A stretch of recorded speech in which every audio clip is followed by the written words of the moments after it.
Whenever I tell people we need to read, all of us need to read, we need to make sure we read, and for fun as much as anything else, I get the response, you're a professor, school president, of course you have time to read, it's your job. That's not quite what I said though. Sometimes the old joke is that the people who are dressed the worst in town are the children of the seamstress or the tailor, because nobody wants to go home and sew clothing after they've spent the whole day doing it. Sometimes for an academic, your job is working with texts, and so you just want to go home and watch Gilligan's Island reruns, or whatever the modern equivalent of a Gilligan's Island rerun is on television. You want to give your brain a break. But I think a really good way to give your brain a break, to recreate what you're doing, is to read for fun, things that are not so serious. So let me make 3 suggestions about how to find time to do that, and then the kinds of things you could read. The first thing is to say that the Kindle application on my iPhone or on anybody's smartphone is really a good way to go. If you want to use Nook because you don't like Amazon, that's fine. But I can carry books around with me wherever I go and take time to read them when I might just be on social media. One reason I blog, in fact, is because I'm such an information junkie. Social media is dangerous for me. I could read Facebook all day and find out what these 5,000 people are talking about, and oh boy, that's not so good for me. And so blogging is a way to make sure I'm creating and not just consuming. The same thing is true of reading. You could be using your phone to read 500 Twitter posts about the Republican debate last week, or you could take the same 15-20 minutes of time and read a fairy tale or an Oscar Wilde short story.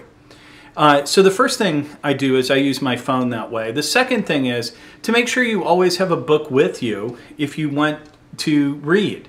In other words, have something you are reading. Don't be in a hurry, it's not for a class, but have something either on your phone or a paperback you carry with you, or often a hardcover, so that you have something you are reading, which gives you a goal to finish. Now, I often have 5 or 6 books I'm reading for work at the same time, but I try to read books for fun straight through. Otherwise, you lose the plot. Which brings me to the third point. Don't worry about what you read, just start reading. One summer for fun, I read The Complete Charles Dickens. Well, that's how you know I'm a nerdy academic. Don't start by reading The Complete Charles Dickens over a summer, unless that's what you want to do. People ask me, how do you get kids to read? One thing I read all the time were what were called classic comics of great books. And I still have them. You'll be glad to know that if you, I think it's called X Comics or something online, you can order all the classic comics historically, and they're just fun to read. So if you're a person that reading through a graphic novel is what you're up to right now, do that. It exercises a different part of your head than watching television. So try to do that. Or get young adult fiction, some of which is deeper, more profound than things written for grown-ups, but is shorter, it's done in bite-sized chunks. Whenever I have a crazy thought, my cuckoo clock goes off, as my students are fond to say, which is kind of the point. Sometimes we view reading as a holy ritual. One reason I think I struggled for a while in my life with doing devotions every day, reading my Bible and praying, was because it was put on me as a thing I had to do. It was good for me, like eating spinach. Well, it turned out I like spinach.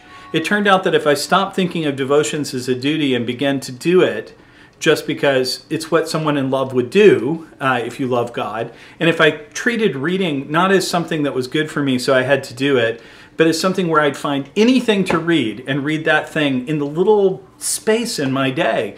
When I wasn't reading books I had to read for work, that was good for me, and so I could find time to read.